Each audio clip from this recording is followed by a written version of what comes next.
nature, but there are countless more. By looking carefully at patterns in nature and trying to understand their origin, that's what Copernicus and Kepler and Newton and Einstein and Galileo and Curie and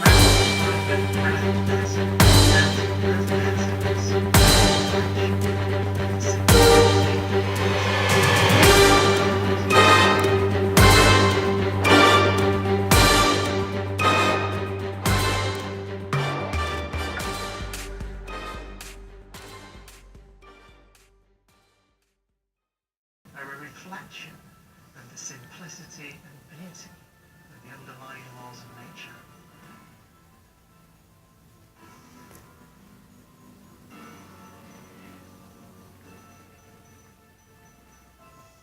A blueprint for creation does exist. The scientific.